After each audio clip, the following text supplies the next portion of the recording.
बाबा महेंद्र सिंह टिकैत जी की स्मृति व्याख्यान के लिए आज जमीनी समारोह का आयोजन रखा गया है।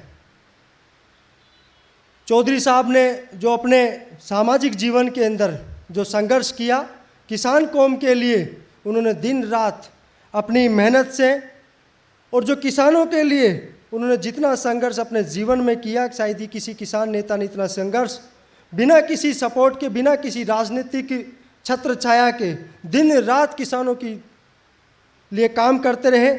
उन्हीं की स्मृति व्याख्यान के लिए आज ये स्मृति व्याख्यान समारोह का आयोजन किया गया है। हमारे बीच में भारत सरकार के केंद्रीय मंत्री डॉक्टर संजीव कुमार बालियान जी हमारे बीच में हैं। मैं उनको आमंत्रित करता हूं, वो मंच पर पधारे। बालियान साहब, हमारे बीच में बाबा साहब के सुपुत्र और भारतीय किसान यूनियन की आवाज़ चौधरी राकेश टिकैत जी को भी आमंत्रित करता हूं कि वो मंच पर पधारे। हमारे बीच में जाट आरक्षण संघर्ष समिति के राष्ट्रीय अध्यक्ष और जाटों के लिए हमेशा 24 घंटे संघर्ष की स्थिति में खड़े रहने वाले चौधरी यशपाल मलिक जी, आप भी मंच पर पधारे। आपका भी स्वागत और अभिनंदन है। हमारे बीच में जाट कौम में जन्म लेकर के जिन्होंने किसानों के लिए संघर्ष किया और अपने क्षेत्र में नाम कमाया, डॉक्टर NS पवार जी, वो भी मंच पर पधारे। आपका भी स्वागत और अभिनंदन है।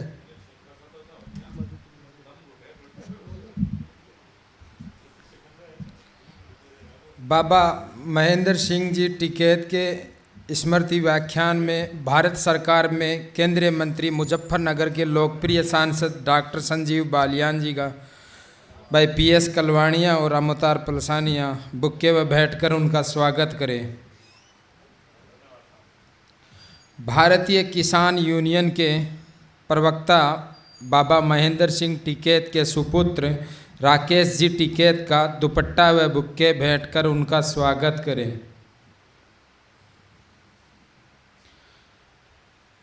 अखिल भारतीय जाट आरक्षण संघर्ष समिति के राष्ट्रीय अध्यक्ष यशपाल जी मलिक का बुक्के व दुपट्टा पहनाकर उनका स्वागत करें।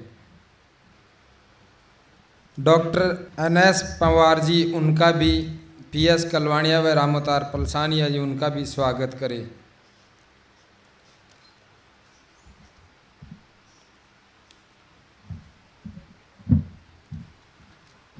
भारतीय किसान यूनियन के संस्थापक और किसानों की आवाज़, जब जब किसानों के ऊपर अन्याय और अत्याचार हुआ, मुखर होकर उनकी आवाज़ को बुलंद करने वाले किसानों के मसीहा बाबा महेंद्र सिंह जी टिकैत के महानतम जीवन संघर्ष पर आयोजित वर्चुअल समारोह में आप सबका हृदय की गहराई से स्वागत है, अभिनंदन है।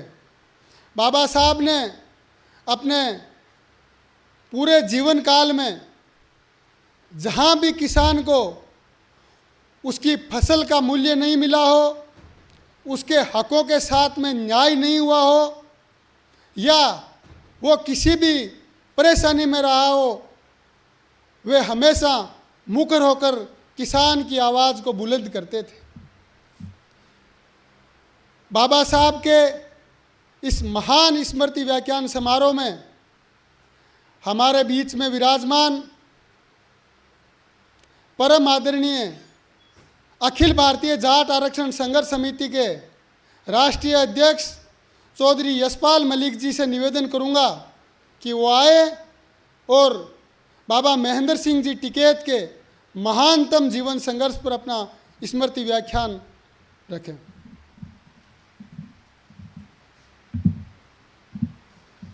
आज अंतर्राष्ट्रीय जाट पार्लियामेंट के संयोजक भाई कलवानिया जी और पलसानिया जी और इनके तमाम साथी, जिन्होंने लगातार अपने छात्र जीवन से जाट समाज के संघर्ष में जुड़े रहे, चाहे वो दूसरे राज्यों के अधिकारों की बात हो, चाहे जाट समाज के किसी भी अधिकार की बात हो, उन्होंने हर समय अपने आप को संघर्ष के बीच में पाया।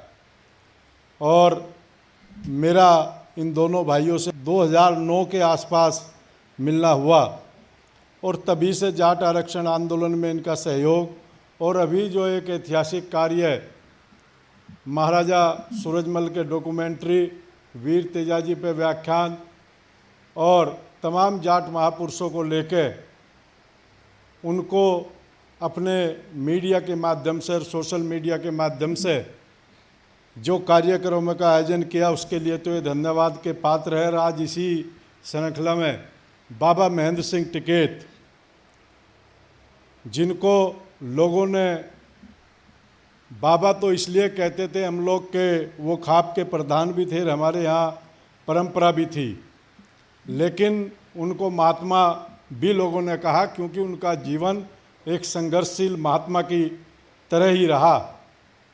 1935 में 6 अक्टूबर को गांव सिसोली में जन्म लेके और निरंतर बहुत ही बचपन में उन पर खाप की जिम्मेदारी आ गई थी और उस जिम्मेदारी को उन्होंने निरंतर लगातार वो उस जिम्मेदारी को निभाते रहे और सामाजिक दायित्वों को किसान आंदोलन से हटके सामाजिक परिवर्तन की जो मुहिम की खाप के माध्यम से बचपन काल से ही, क्योंकि उनको बाबा की उपाधि मिल गई थी उनके पिताजी न रहने के कारण, और उसके बाद उन्होंने निरंतर उसको बहुत जिम्मेदारी के साथ निभाया। और 1985 और 86 का वर्ष था जब बेहताशा बिजली के बिलों में वृद्धि की गई और खाप को ही आधार मान के चौगामा खाप के लोगों ने इस आंदोलन की, जितेंद्र जी ने गांव-गांव जाके जन जागरण का काम किया।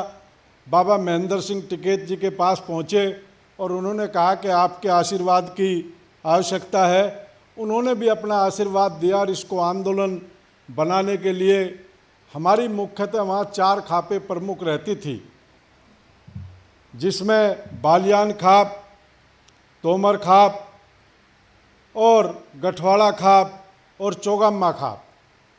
बाकी खापें उस तरह से प्रमुख सामाजिक मुद्दों पर नहीं रहती थी, लेकिन इस आंदोलन के जनक जब ये 1 मार्च 1987 को पहला धरना खेड़ी कर्मों पर रखा गया, मुझे 87 से पहले भी मेरे गांव में मीटिंग हुई और उससे पहले भी लगातार गांव-गांव जाके इसकी मीटिंगें हो रही थी।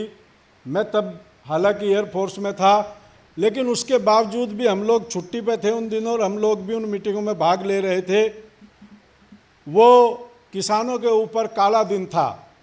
1 मार्च 1987 में जो बिजली बिल का विरोध करने के लिए खेड़ी कर्मों पे पंचायत आयोजित की गई थी, उसमें सुबह से ही 11-12 बजे से ही पहला अटैक टिकैत साहब की पार्टी की तरफ जो कुडाना के पास पुल है वहाँ किया गया, उसके बाद काबडोत के पास पुल पे किया गया और तमाम जद्दोजहद के बाद भी, लोगों के गुस्से के बाद भी लोग कर्मू खेड़ी पहुँचे, जिसमें इस आंदोलन में अकबर की सादत जो सिंबालके के रहने वाले थे, अकबर अली की सादत, और जयपाल मलिक जो लिसाड़ के रहने वाले थे, 2 सादत हुई।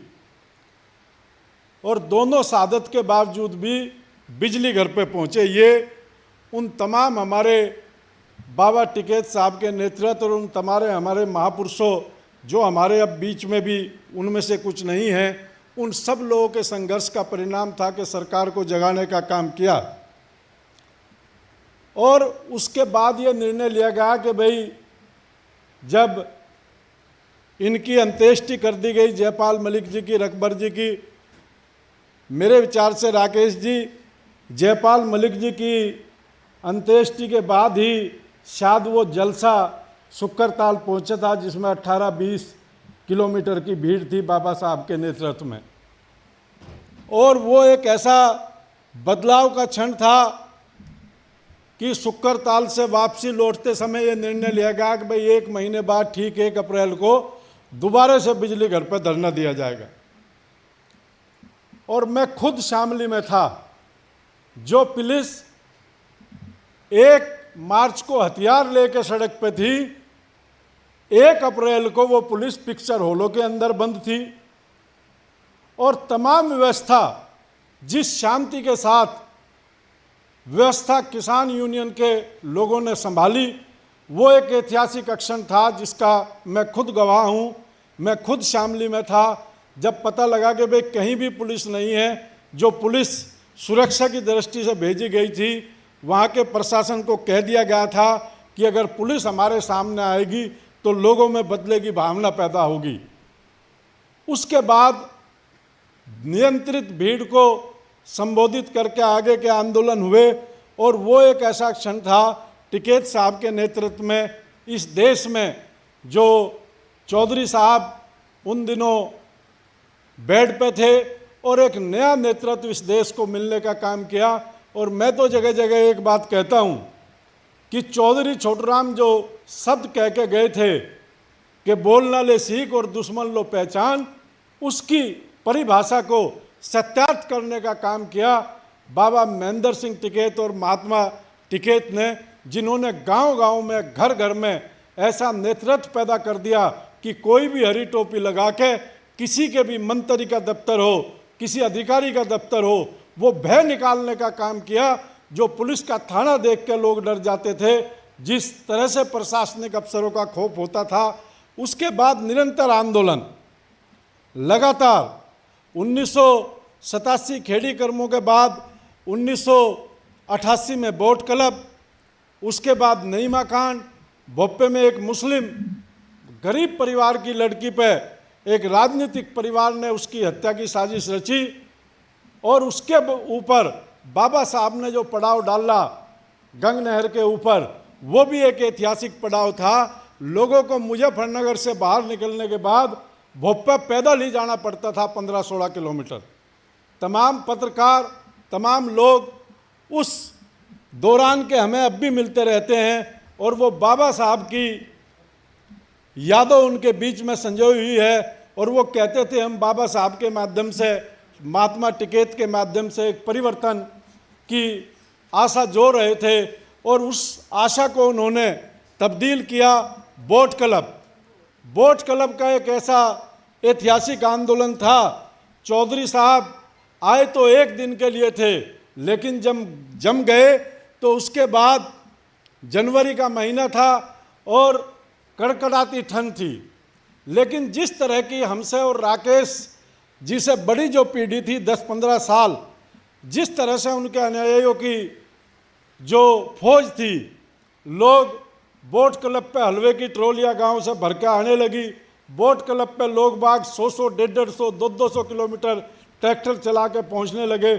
और जब केंद्र सरकार बहुत सदमे में आ गई, राजीव गांधी जी 26 जनवरी का कार्यक्रम भी शायद या कोई बड़ा कार्यक्रम था बोट क्लब पे, उसके ऊपर उन्होंने लाठी डंडे चलवाने का की जब साजिश रची, तो उस साजिश में भी तमाम राजनीतिक शक्तियां चौधरी अजीत सिंह के साथ साथ वहाँ पे पहुँचने का काम किया।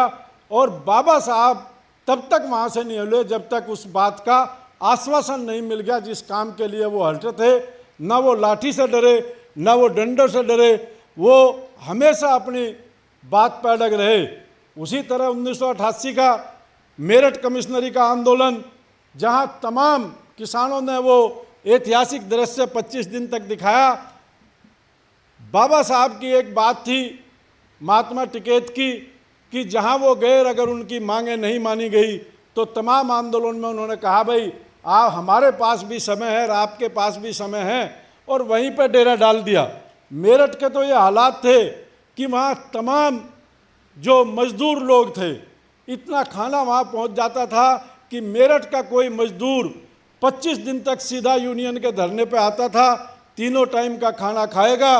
और किसान और मजदूर को एक करने का, अगर किसी ने पश्चिमी उत्तर प्रदेश ही नहीं देश में एक करने का काम किया चौधरी चरण सिंह के बाद, चौधरी देवीलाल के बाद, तो वो केवल एंड केवल, और चौधरी छोटूराम के बाद केवल एंड केवल महात्मा टिकैत थे।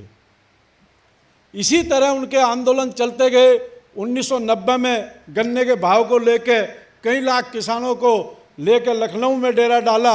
उसके बाद 1992 में फिर लैंड एक्विजिशन के खिलाफ और किसानों की मांगों को लेकर फिर डेरा डाला।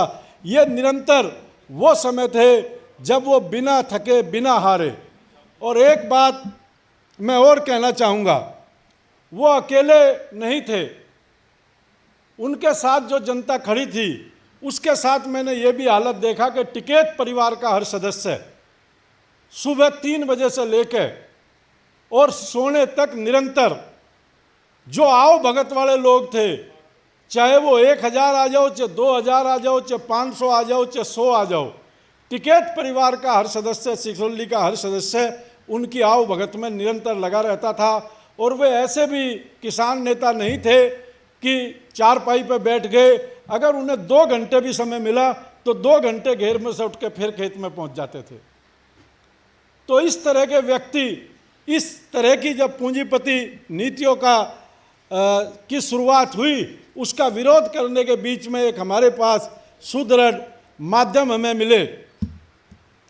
और यहाँ तक की स्थिति रही कि हर आंदोलन में, चाहे वो कितनी भी विपरीत परिस्थिति थी, 2008 का तो मैं खुद गवाह हूं, उन्होंने मायावती जी को कोई गलत नहीं कहा था, लेकिन मायावती जी ने उसको गलत तरीके से अधिकारियों ने बहकाने का काम किया और उनके सम्मान के साथ खिलवाड़ करने की जब कोशिश की गई तो वो भी एक दृश्य था कि 25,000 कमांडो फोर्स भेजने के बाद भी सिसोली में वे बाबा साहब तक नहीं पहुंच चुके।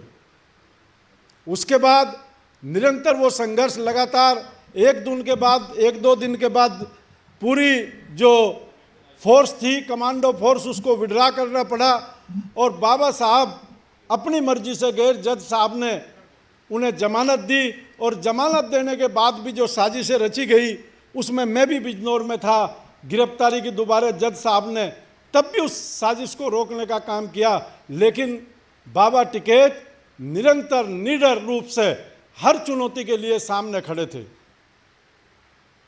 हमने वो समय भी देखा है कि जिस तरह की फौज उनके पास थी कि सिसोली में रणसिंह का बजेगा और उसके बाद चारों तरफ रणसिंह का बजना शुरू हो जाएगा। 1.5-2 घंटे के अंदर अंदर लाखों लोग सिसोली पहुंचने का काम करते थे केवल उनके बजवाए हुए रणसिंह की आवाज़ पर।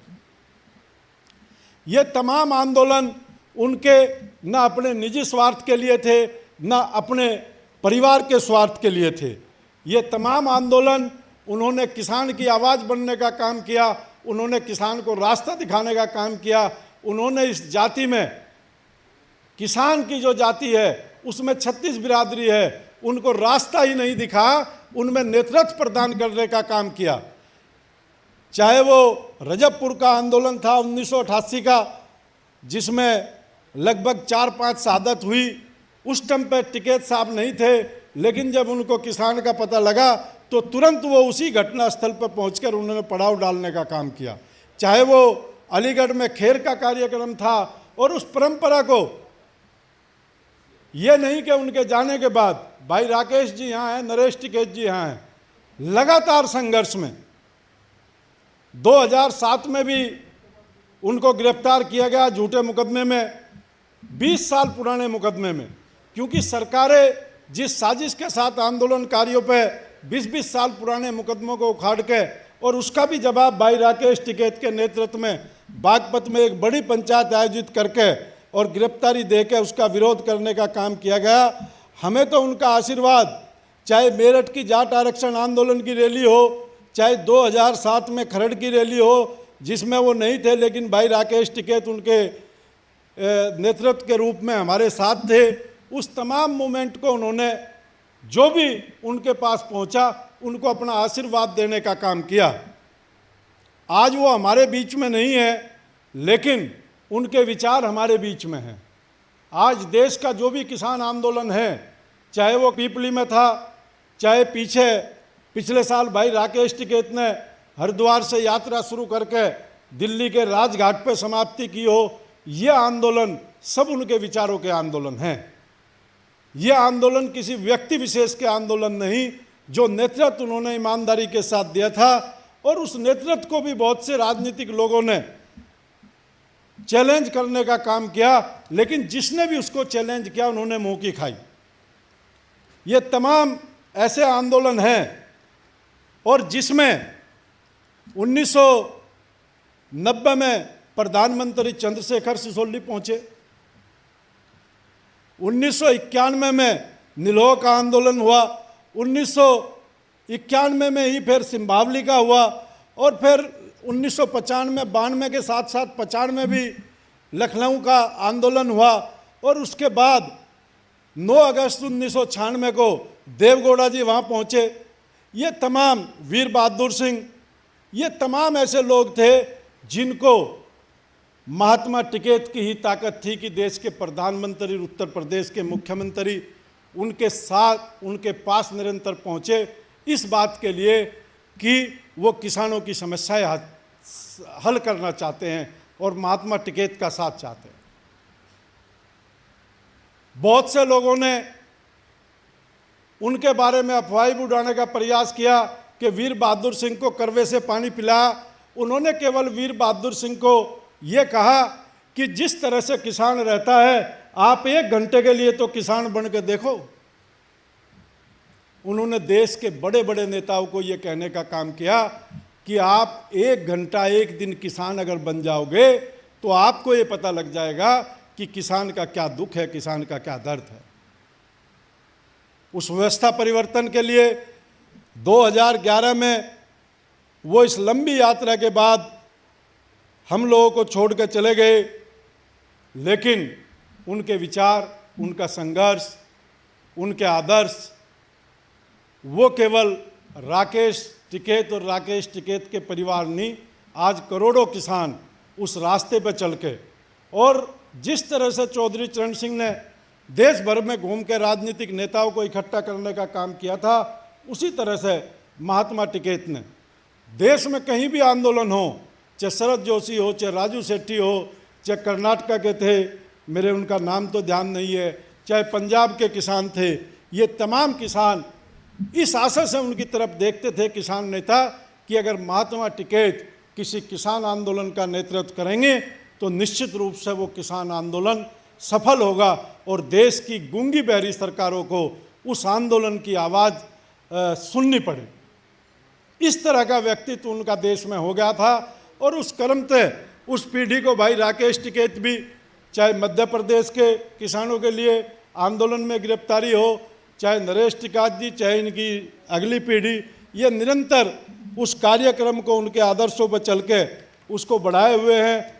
हमारी सच्ची श्रद्धांजलि, हम सब लोग की सच्ची श्रद्धांजलि इस बात पे होगी कि हम महात्मा टिकैत के आदर्शों को मान के, और जिस तरह से उन्होंने ईमानदारी के साथ आंदोलनों का नेतृत्व किया, जिस तरह से उन्होंने किसान को बोलना सिखाया, जिस तरह से उन्होंने किसान में नेतृत्व पैदा किया, आज संजीव बालियान भाई भी उसी नेतृत्व, उसी किसान आंदोलन में, मुझे याद है 2014 से पहले उसी किसान रैली को इन्होंने अपने गांव में आयोजित करके, और उनका भाई राकेश टिकैत, उनके परिवार के सबके सहयोग लेके जो अपनी राजनीतिक यात्रा की शुरुआत की थी, आज वो राजनीतिक यात्रा मुजफ्फरनगर की राजनीतिक परिस्थितियों को बदलने का काम किया। उसके लिए भाई संजीव जी भी जब भी कहीं समाज के लिए ज़रूरत हुई, जब चाहे वो जाट आरक्षण आंदोलन है, चाहे किसानों का आंदोलन है, उसमें पार्टी में किसी भी नेता का काम होता है पार्टी में वकील बन के उस बात को उस नेतृत्व तक, सही स्थिति तक पहुंचाने का। भाई संजीव बालियान जी ने उसको सही स्थिति तक पहुंचाने में, चाहे वो किसानों की समस्याएं थी, चाहे वो जाट समाज की समस्या थी, चाहे कोई और अन्य समस्याएं हैं, उनको सही वकालत जिसे कहते हैं, राजनीति में सही वकालत करने का काम किया। इसी के साथ मैं महात्मा टिकैत, बाबा टिकैत के चरणों में सत सत नमन करते हुए, और ये आशा करता हूँ कि हम सब लोग उनके पद चिन्हों पर चल के, जो पीपली में किसानों के साथ हुआ, जिस तरह की आज देश भर में 3 जो अध्यादेश जारी किए गए, जिसमें से खैर मैं तो ये मानता हूँ कि अगर उनमें कुछ सुधार कर लिया जाए। हमारे यहाँ तो मंडियों में लूट थी किसान के ऊपर, बाहर काम करने वालों को भी, जो हरियाणा में नहीं थी। हमारे यहाँ तो अगर कोई गुड़ का कोल्लू चला रहा तो 2-3 लाख रुपए मंडी का सचिव उस पर बांध लेता था कि माल तब बाहर भेजने दूंगा। तो कुछ निर्णय तो मैं उसमें मानता हूं कि बहुत सही है। अध्यादेशों को भाई संजीव बालियान जी, क्योंकि किसान के परिवार से है, किसान से है, और ये सच्ची श्रद्धांजलि होगी। इस तरह की किसानों पे जायज़ती ना की जाए, कहीं भी किसान इकट्ठा हो उनको बात रखी जाए, उनके साथ शांतिपूर्वक बात की जाए और उन पे कोई ऐसा अत्याचार ना हो। जो बाबा टिकैत ने जो परंपरा किसान में शांतिपूर्वक आंदोलनों की, धरनों की चलाई थी, हम उस आंदोलन पर चल के देखें। और निश्चित रूप से आज उनको हमें सच्ची श्रद्धांजलि इस बात की होगी कि हम उनके पद चिन्हों पर चले, शांतिपूर्वक आंदोलनों में भाग ले, शांतिपूर्वक आंदोलन करें और सरकारें भी किसानों को मजबूर न करें कि वे सड़क पे आए। जनप्रतिनिधि का ये काम है, देश की 70% जनता किसानों पर आधारित है। जनप्रतिनिधि का भी ये काम है कि उस 70% जनसंख्या को बाबा टिकैत जिस तरह का भाव की प्रणाली चाहते थे, एमएसपी चाहते थे और आंकड़े थे।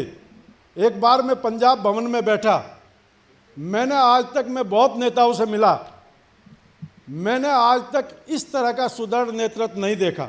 हम लोग पंजाब भवन में बैठे और एक भाई हमारा पढ़ा लिखा उनको आंकड़े समझा रहा था फाइनेंस के और एग्रीकल्चर पे, और 2-3 लोग बोल रहे थे।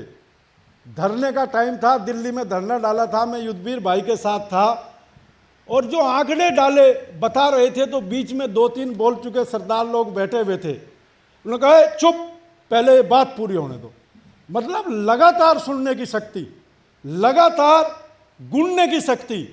महेंद्र सिंह टिकैत का एक गुण था कि वो पूरी बात सुन के उस पर गुणने का काम करते थे, चाहे नेतृत्व की। और ये सबसे बड़ी खासियत होती है, नेतृत्व की सबसे बड़ी खासियत है कि सबकी सुन ले और उन पर विचार कर ले और उसके बाद सही निर्णय ले ले। लगभग 1.5 घंटा उसकी बात को, हमारे मित्र थे शिवेंद्र तोमर जी, उन्होंने वो 1.5 घंटा कुछ आंकड़े बता रहे थे तो उस पर 1.5 घंटा लगातार सुना और फिर अपने विचार उन्होंने बताए और सबको कहा कि हाँ ये बात हमारे काम की है और ये बात भाई थारी पढ़े लिखोगी हमारी समझ में नहीं आती। मतलब इस तरह का निर्णय उनका होता था। तो और उस दिन का भी वाक्य है, जब वे धरने पर दिल्ली में बैठे, शाम तक कोई नहीं आया, 3 बजे बरसात आ गई। उन्होंने युद्धवीर जी को बुलाया, मैं युद्धवीर जी के साथ था, साथ 2008 का समय था। उन्होंने कहा कि युद्धवीर ऐसा काम नहीं चले, यूँ पड़ाव यहीं डालना पड़ेगा, एक तो टेंट वाले को बोलिया और एक खाने का इंतजाम कर ले। हम सब लोग खाने के इंतजाम के टेंट के लिए निकले। जैसे ही सरकार को ये पता लगा कि चौधरी साहब का पड़ाव पड़ गया, आज तो हजारों की संख्या में है और 3-4 दिन के अंदर यहाँ 5-4 लोग आ जाएंगे, तो मनमोहन सिंह प्रधानमंत्री थे तो तुरंत बुलावा आया और अगले दिन उन्होंने बुलाए पे सभा नहीं की, रात को रुके जंतर मंतर और रात को रुकने के बाद अगले दिन फैसला करके जब मनमोहन सिंह के साथ बात करके आए, उस बात को बता के जनता को, और तब कहा भाई अब इन्हें देख लेते हैं ये कितना अपना वादा पूरा करेंगे। तो इस तरह की नेतृत्व क्षमता, इस तरह के उनके पड़ाव का डर राजनीतिक लोगों में था कि अगर टिकैत साहब ने कहीं पड़ाव डाल दिया तो लोग जुटने शुरू हो जाएंगे। और इस पड़ाव की बदौलत ही भाई राकेश टिकैत जी ने, नरेश टिकैत जी जब हरिद्वार से चल के यहाँ आए तो उस पड़ाव का ही कमाल था कि जो सरकार सुनने के लिए तैयार नहीं थी, उन्होंने भाई संजीव बालियान जी की और तमाम लोगों की ड्यूटी लगा के रात के 1-1.5 बजे ही वो बात सुनी और उस मामले का हल निकालने का प्रयास किया। लेकिन सरकारी साजिश से बदलाव ये आ गया सरकार में कि सरकारें आंदोलनों से देख के, उनसे भय खा के, उनकी बदनामी सरकार की ना हो, सरकार किसान नेताओं के साथ समझौते तो करती है लेकिन उसे लागू नहीं करती। इस धोखाधड़ी, इस साजिश के कारण ही आज कितनी किसानों को परेशानी है, ये देखने और सुनने की बात है और इस संघर्ष को आगे बढ़ाने की ज़रूरत है। जय हिंद, जय भारत, जय महात्मा टिकैत।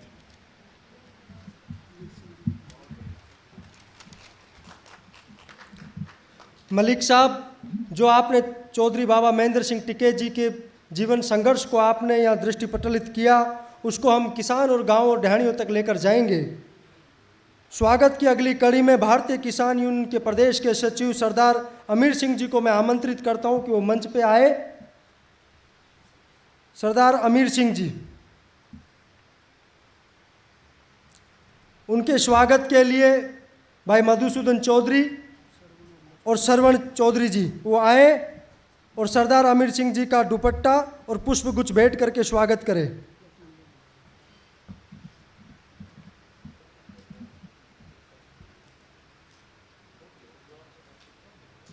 संबोधन की अगली कड़ी में मैं अमीर सिंह जी को भी आमंत्रित करता हूं कि वो आए और बाबा महेंद्र सिंह टिकैत जी के संघर्ष की जो गाथाएं आपने देखी है, सुनी और समझी है, उस संघर्ष की पीड़ा को इस मंच से उद्घोष करें।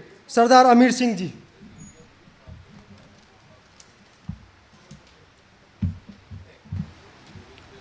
आदरणीय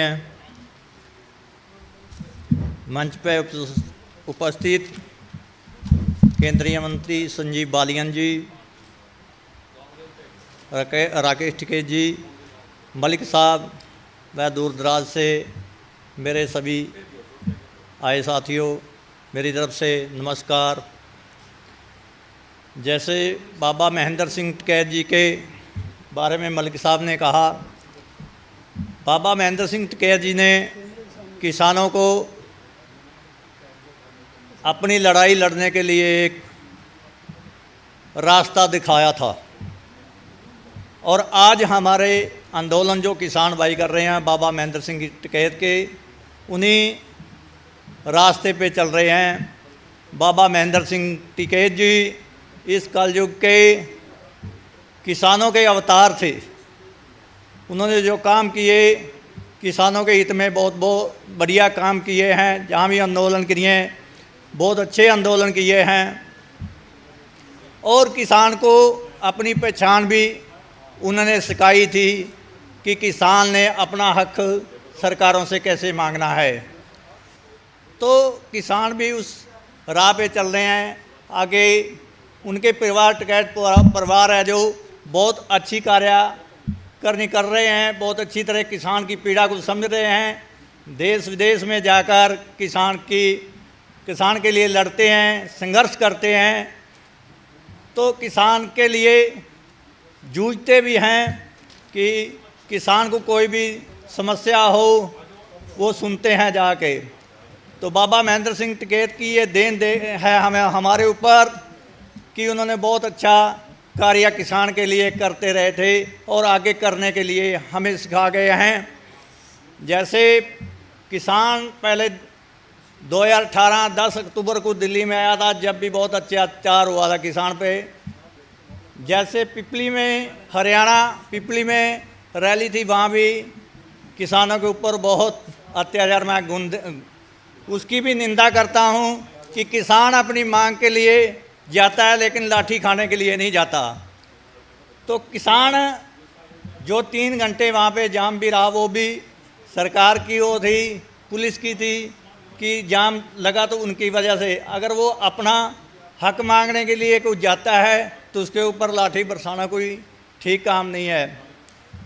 तो ये तो बाबा महेंद्र सिंह की संतान है किसान, उनका पेड़ लगाया हुआ है, उनकी जड़ें कम नहीं होंगी। जितनी लाठी पड़ेंगी उतना बाबा का नाम रोशन होगा, किसान बहुत प्रफुल्लेगा और बढ़िया काम करेगा। किसान तो पीड़ित है और किसान की पीड़ा कोई सुनने को तैयार नहीं है। मैं यहीं पर अपनी वाणी को विराम देता हूँ। बाबा महेंद्र सिंह टिकैत को सत नमन करता हूँ। जय। बहुत बहुत धन्यवाद आमिर सिंह जी।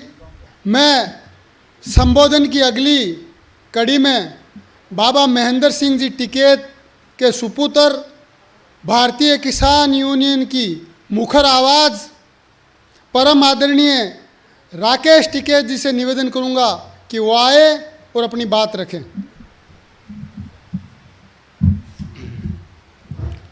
आदरणीय सम्मानित मंच, सभी दर्शक, किसानों, नौजवान साथियों, मंच पर बैठे हुए डॉक्टर संजीव बालियान जी, हमारे केंद्रीय मंत्री, यशपाल मलिक जी, जिन्होंने एक जाट समाज के लिए बड़ा संघर्ष किया है, अमरीक सिंह जी और सभी दर्शक। आज जब बात टिकैत साहब पर आती है या किसान आंदोलन पर आती है या गांव की कहीं बात आएगी, तो जो हमारे महान पुरुष रहे हैं, टिकैत साहब, उनका नाम आएगा, चौधरी चरण सिंह जी का नाम आएगा, छोटू राम जी का नाम आएगा। तो इन सब जो महान मूर्ति हमारी थी, इनके सबके नाम आएंगे।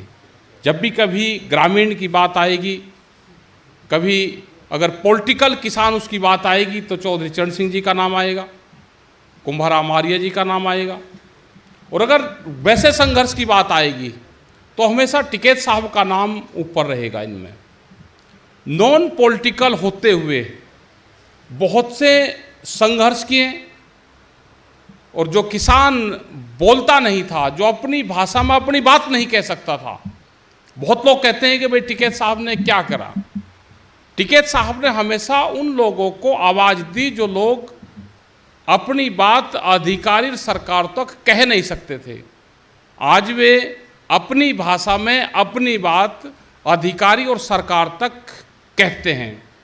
उसके उदाहरण है कि आज कोई भी पॉलिटिकल पार्टी हो, मुख्यमंत्री हो या प्रधानमंत्री हो, वे अगर मंच पर जाएंगे तो किसान का नाम सबसे पहले लेंगे। वो एक आंदोलन की देन है। जब आंदोलन हुए तो आज सारी पॉलिटिकल पार्टियां किसान का नाम लेने लगी, अपने एजेंडे में, घोषणा पत्र में किसान की बात रखने लगी, उस पे काम होने लगे। वहाँ पे जो बातचीत होती है, हमारा जो मैसेज है, जो नीचे का जो मैसेज है, पूर्ण रूप से जो ग्राउंड रिपोर्ट है, वो रिपोर्ट आज ऊपर तक जाने लगी। उसके उदाहरण हैं, उसमें बहुत लोग सहयोगी उसमें रहते हैं जो ऊपर तक जा सकते हैं, अपनी बात कह सकते हैं। जैसे हम उदाहरण के लिए अगर हम दिल्ली के नज़दीक ले तो एक फसल है यहाँ पर गन्ने की। गन्ने पे जब जब भी मूवमेंट होते हैं, क्योंकि गन्ना एक बड़ा महत्वपूर्ण सब्जेक्ट है, गन्ना हुआ, कनक हुआ, धान हुआ, तो ये सारे जो मुख्य फसलें हैं और ये दिल्ली के आसपास ये होते हैं। दिल्ली के आसपास ही पूर्ण रूप से जो आंदोलन की रूपरेखा है वो दिल्ली के चारों तरफ बनती है। आज अगर हम इंटरनेशनल मार्केट में शुगर का भाव लगावे तो 22 रुपया किलो है। यहाँ पे बहुत चीनी बाहर की आती थी, तो उस पर बड़ा सहयोग है। आज डॉक्टर संजीव बालियान यहाँ पे हैं तो इनका बड़ा सहयोग उसमें रहा। पहले 0% उस पर ड्यूटी थी, फिर 10% लगी, फिर 25% लगी, उसके बाद में जब बातचीत हुई तो 40% लगी। और जब हमने कहा कि गन्ने की स्थिति सुधर सकती है, तो डॉक्टर साहब के प्रयास से जो टिकैत साहब की जो विचारधारा थी, उन विचारधाराओं को पॉलिटिकल प्लेटफॉर्म पर ले जाने वाले डॉक्टर संजीव बालियान से जब बातचीत हुई तो इन्होंने, इनके प्रयास से उस पर 100% ड्यूटी लगी। और आज ये है कि अगर बाहर की चीनी यहाँ पर आएगी तो 31.5 रुपया किलो पहले उसको भारत सरकार को टैक्स देना पड़ेगा और उसके बाद में वो भारत में चीनी का व्यापार कर सकता है। तो गन्ना किसान एक पॉलिसी से, गन्ना किसान ठीक हो, अगर इंटरनेशनल मार्केट की बात करें तो वहाँ पे 22 रुपये का रेट है। यहाँ से हमने बाहर चीनी भेजी, वो पॉलिसी बनी कि एक्सिस चीनी हमारे पास में है, बाहर चीनी हमारी जाए, तो उसके लिए 11.5 रुपये पर किलो यहाँ से भारत सरकार से उस पर पैसा दिया गया, वो गई, तो जब उसकी जान बची। तो ये बहुत पॉलिसी है। ये पॉलिसी वे हैं कि जब हम ग्राउंड रिपोर्ट से हम रिपोर्टिंग करेंगे, उसके लिए आंदोलन होगा। अगर सरकार वैसे नहीं मानती तो उसके लिए आंदोलन होगा। आंदोलन का प्लेटफॉर्म तैयार है, तो सरकारों को बात सुननी पड़ेगी। जो जेन्युइन चीज़ है वे सुननी पड़ेगी, उसको वे सुनती हैं तो उस पर काम होता है। तो जो किसान संगठन है देश में, आज सरकार इसलिए बात करती है कि किसान संगठन देश में मजबूत हैं, वे अपने अपने प्लेटफॉर्म से अपनी बात उठाते हैं।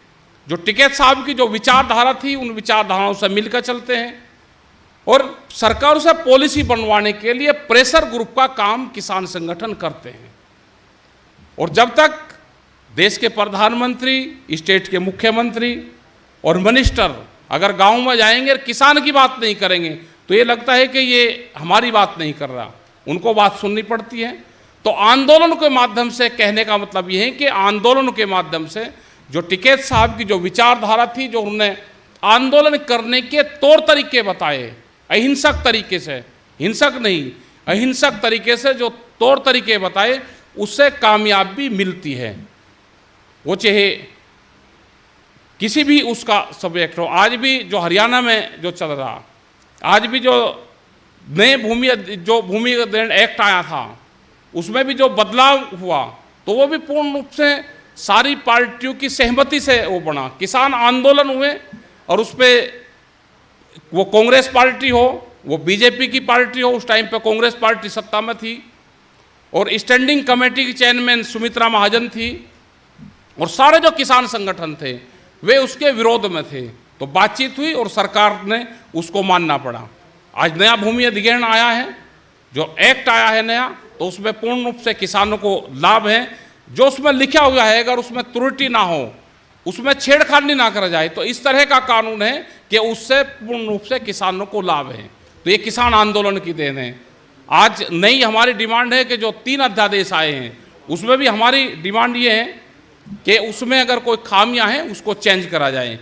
किसान संगठनों के साथ में बैठ के उसमें बातचीत हो और सरकारों को अगर जाना है तो उसमें बातचीत सरकारों को करनी पड़ेगी, नहीं करेंगे तो आंदोलन होंगे। तो जो टिकैत साहब की विचारधारा है वो आज भी जिंदा है और हमेशा वो जिंदा रहेगी। अहिंसक तरीके से अपनी बात कहने का जो मंच है उसका हम कहते रहते हैं। आज भारतीय किसान यूनियन अपनी बात को प्रमुखता से रखती है, सरकारों के सामने रखती है, अधिकारियों के सामने रखते हैं और उन बातों पे सरकारें विचार करती हैं, बातचीत करती हैं, उसको मनवाने का काम करते हैं। और रहा ये कि टिकैत साहब ने जेल यात्राएं हुई, उन्होंने कभी संघर्ष के रास्ते पर नहीं गए। अधिकारियों ने कहा कि आपको यहाँ से आगे नहीं जाना, वे बैठ गए। उन्होंने कहा आगे बैठने भी नहीं जाना, तो उन्होंने कहा अभी जेल भेजो, क्योंकि ये कानूनन अधिकार है हमारा। आप या तो हमको आंदोलन करने दो, हमको जाने दो, नहीं जाने देते तो हमको जेल भेजो। तो करीब 350 से ज़्यादा बार वे जेलों में गए। वो पूर्ण रूप से इतिहासों में दर्ज है। तो इसी तरह के मूवमेंट हो, बातचीत हो, तो उसी तरह के वो होने चाहिए कि लोगों को जेल से भी नहीं डरना चाहिए। अगर मूवमेंट कर रहे हैं तो जेल भी उसका घर है। और भी बहुत तरह के प्रेशर पड़ते हैं, उसके लिए तैयार रहना चाहिए। तो हमें टिकैत साहब की विचारधाराओं को आगे बढ़ाना है। जो मूवमेंट है, जो गांव गरीब किसान का जो मूवमेंट है उसको आगे बढ़ाना चाहिए। सरकार उससे अपनी टोक करनी चाहिए, अपनी बातचीत जारी रखनी चाहिए। और जो गांव की समस्या है, जब तक आप अधिकारियों से संपर्क नहीं करोगे, जब तक आप सरकार में बैठे हुए लोग उससे अपनी बात से उनको सहमत नहीं कर लोगे, जब तक आपका काम नहीं होगा। यही टिकैत साहब की विचारधारा थी। इसी के साथ में आपने सबने हमको यहाँ पे बुलवाया, बातचीत करी, उसका बहुत बहुत धन्यवाद। और जो 2 हमारे जो साथी हैं जिन्होंने ये प्रोग्राम करा, इनका बहुत बहुत धन्यवाद है। और जितने भी महापुरुष हैं उन पे ये डॉक्यूमेंट से प्रोग्राम ये कर रहे, आप करते रहें। आपका बहुत बहुत धन्यवाद सब साथियों का, हमारे जितने भी यहाँ पे आए हैं सबका धन्यवाद। जय हिंद, जय भारत, जय किसान यूनियन। आओ भाई साहब, आपके जो विचार हैं, जिन विचारों को लेकर के आप किसानों के लिए संघर्ष करते रहते हैं, उस संघर्ष की घड़ी में जाट पार्लियामेंट भी आपके हमेशा कंधे से कंधा मिला करके हर मुसीबत, हर कोने पे, हर राह पर आपके साथ खड़ी मिलेगी। उद्बोधन की अगली कड़ी में मैं आमंत्रित करने जा रहा हूं, जिन्होंने किसान के घर में जन्म लेकर के पूरे भारतवर्ष में किसान जाति का मान और सम्मान बढ़ाया। और भारत सरकार के केंद्रीय मंत्री डॉक्टर संजीव कुमार जी बालियान वो आए और किसान की उस पीड़ा को आप अपने मुखवाणी से हमें उद्घाटित करें, जिन्होंने बाबा महेंद्र सिंह टिकैत के साथ बड़ा लंबा संघर्ष किया, उनको देखा, उनको समझा। उन्हीं की बातों को आज आप हमारे सामने इस पार्लियामेंट के मंच के ऊपर शरीक करें। डॉक्टर बालियान साहब।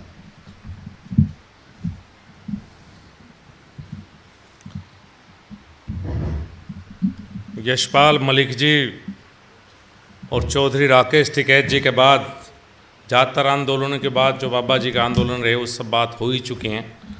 उन पर दोबारा बोलने की शायद मुझे आवश्यकता नहीं है। मेरे दोनों छोटे भाई पलसानिया और कलवानिया, ये हमेशा कुछ न कुछ समाज से जुड़े हुए कार्यक्रम करते रहते हैं। इनका आभार, धन्यवाद यहाँ बुलाने के लिए।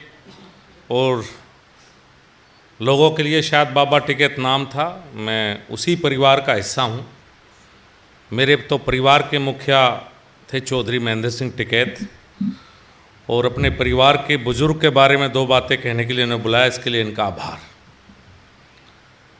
जब मैं 1989 में हरियाणा कृषि विश्वविद्यालय में पढ़ाई के लिए गया, उस समय तक चौधरी महेंद्र सिंह टिकैत बड़े किसान नेता बन चुके थे। और जब रैगिंग के दौरान इंट्रोडक्शन की बात आती थी या वैसे परिचय होता था, तो मेरी एक तरह से पहचान बन चुके थे चौधरी महेंद्र सिंह टिकैत। जब मैं ये बताता था मैं उस गांव का रहने वाला हूं जहां के टिकैत हैं, या उस परिवार से संबंध रखता हूं और मेरे परिवार के मुखिया चौधरी महेंद्र सिंह टिकैत हैं, तो मेरा तो परिचय ये था। बहुतों के लिए तो वो सिर्फ किसान नेता हो सकते हैं, लेकिन अपने घर से बाहर निकलने के बाद मुझे जब परिचय देने की आवश्यकता पड़ी तो मुझे उन्हीं के नाम का सहारा लेना पड़ा। उसके बाद भी अगर विदेश रहा तो भी परिचय में वही बात आई कि आप कहाँ के रहने वाले हैं, कि मैं सिसोली के पास कुटबा कुटबी गांव का रहने वाला हूँ और मेरे परिवार के मुखिया चौधरी साहब हैं। यहाँ तक की बात है वो जब नहीं रहे, जब मैं 2014 में सांसद बना, 2011 में हमें छोड़ के चौधरी साहब चले गए थे, तो जब महाराष्ट्र हो, कर्नाटका हो या सुदूर बाहर के सांसद मिलते हैं और आपस में बात करने लगे, तो मुजफ्फरनगर के नाम तो प्रदेश में सब जानते हैं, लेकिन उनके साथ साथ ये पहचान मेरे लिए आज तक भी महत्वपूर्ण है कि मैं उस परिवार का हिस्सा हूँ। आज़ादी से पहले से अगर किसान नेताओं की बात करें इस देश में, चौधरी छोटूराम, चौधरी चरण सिंह और चौधरी महेंद्र सिंह टिकैत, इन्हीं 3 नेताओं का नाम किसान नेताओं के रूप में आएगा। इनमें से 2 राजनीतिक थे और चौधरी महेंद्र सिंह टिकैत अराजनीतिक थे। उन्होंने भी बहुत काम किए, लेकिन इस देश में आज़ादी के बाद अराजनीतिक रूप से 2 व्यक्तियों ने इस देश को बहुत प्रभावित किया। पहला आंदोलन जयप्रकाश नारायण का आंदोलन था, इमरजेंसी के खिलाफ 2 साल आंदोलन चला। वे स्वयं कुछ नहीं बने, लेकिन बहुतों को बनाया, प्रधानमंत्री भी उन्होंने बनाया। दूसरा लंबा आंदोलन मैं कहूँगा चौधरी महेंद्र सिंह टिकैत का, जो 25 साल चलता रहा।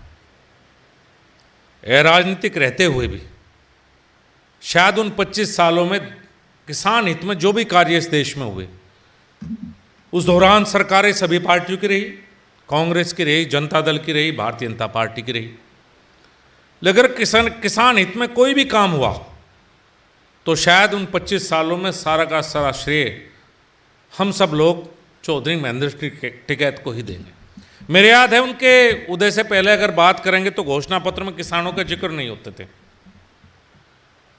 और चौधरी साहब के किसान आंदोलन के बाद अगर कहीं घोषणा पत्र है, जैसे चौधरी राकेश टिकैत ने कहा या किसी की रैली है नेता की, तो किसान शब्द का उच्चारण सबको याद आया।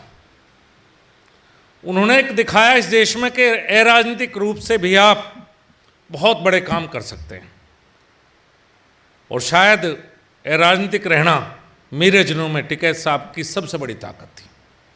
हो सकता है एक दौर ऐसा था कि वे चाहते तो मुख्यमंत्री बन सकते थे, चाहते तो केंद्रीय मंत्री बन सकते थे, बहुत लोगों को बनाया भी, उनके आशीर्वाद से बहुत लोग बने,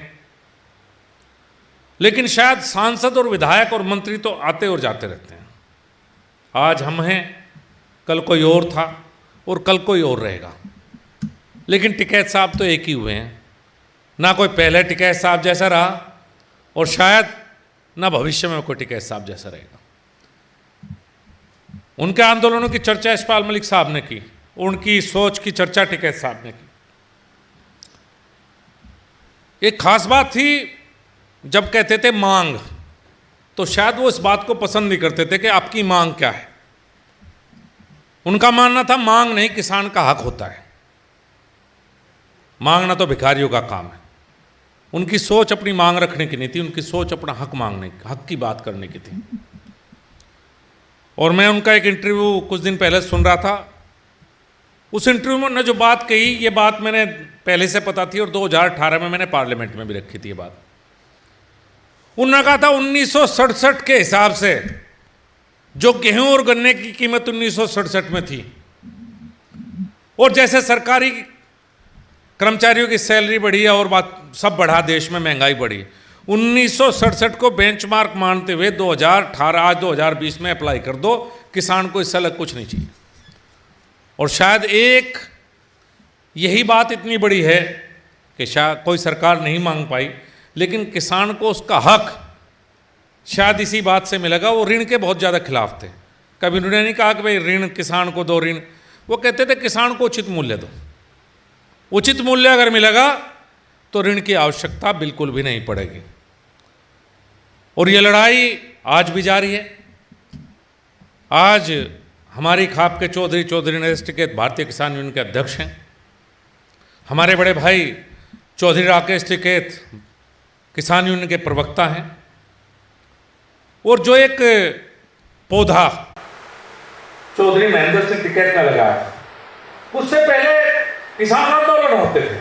अगर आप याद करें, महाराष्ट्र में अलग आंदोलन, गुजरात में अलग आंदोलन, उत्तर प्रदेश में भी अलग अलग हिस्सों में बहुत बड़ा प्रदेश अलग आंदोलन। पूरे देश को एक किसान संगठन के रूप में अगर किसी ने पूरे देश में आज तक पूरे देश को इकट्ठा किया है, नॉर्थ और साउथ को मिलाया है। पहले साउथ के किसान की क्या समस्या है नॉर्थ वालों को नहीं पता था, और नॉर्थ के किसान की क्या समस्या है साउथ को नहीं पता था। राजस्थान के किसान की समस्या उत्तर प्रदेश के किसान को नहीं पता था। चौधरी साहब ने पूरे देश को एक इकाई बनाया। और उस समय के जितने भी किसान नेता थे, शायद पहली बार चौधरी साहब के नेतृत्व में जुड़े, और किसान की आवाज पूरे हिंदुस्तान में सुनी गई एक पॉकेट के बजाय। और हिंदुस्तान ही नहीं, शायद एकमात्र ऐसे किसान नेता हैं देश के रहे हैं कि जिन्हें अंतर्राष्ट्रीय मंचों पर भी जिनकी पहचान थी। अगर आप अमेरिका में किसान से पूछेंगे किसान नेता दुनिया में कौन है, आप कनाडा में पूछते तो ज्यादातर किसानों को यह पता था कि हिंदुस्तान में चौधरी महेंद्र सिंह टिकैत दुनिया में किसानों के नेता। पूरे देश के किसानों को संगठित करने का काम उन्होंने किया। जब एक बार कई देशों की यात्रा उन्होंने की, शायद WTO के विरोध में की थी, चौधरी साहब को ज्यादा पता होगा राकेश टिकैत को, क्योंकि मैंने तो उनके इंटरव्यू ज्यादा देखे हैं, यूट्यूब पे आप भी देख सकते हैं। उनका कहना था कि भाई अमेरिका का किसान है, इंग्लैंड का किसान है, कनाडा का किसान है, जब WTO समझौता हुआ, बस किसान उसे है तो ऐसा मान लो, ऐसा पहलवान जो दूध, घी, मलाई, मक्खन बढ़िया चीज मिल गई, और हमारा किसान ऐसा मान लो जैसे सूखी रोटी मिल गई। भाई इनकी भिड़ तो कैसा करवा दोगे? उनका कहना स्पष्ट था कि सब्सिडी पर टैक्स कैसे लगा दोगे? वहां तो अच्छे किसान है, यहाँ किसान 1 एकड़ 2 एकड़ 3 एकड़ का किसान है, वहां सब्सिडी की बहुत बड़ी बात है। जब मैं केंद्रीय मंत्री बना तो जैसे चौधरी राकेश टिकैत ने बताया, इनसे शुरू में बात होती रही, अगर कोई किसानों की बात आती है तो परिवार के सदस्य हैं तो सलाह के लिए मैं हमेशा जाता हूं उनके पास। बात आई एमएसपी तो डिक्लेयर होती रहती है, 22 फसलों की एमएसपी डिक्लेयर होती है, लेकिन खरीद सरकार गेहूं और चावल की करती है, बाकी खरीद नहीं होती। तो सब किसान नेताओं से विचार विमर्श के बाद में अरुण जेटली जी वित्त मंत्री थे, उनके पास गया। मैंने पहली बार कहा ना, मतलब मिनिमम एमएसपी का कंसेप्ट कामयाब नहीं हो पाया देश में, चाहे सरकार किसी की रही हो, ये कंसेप्ट कामयाब मैं नहीं मान सकता।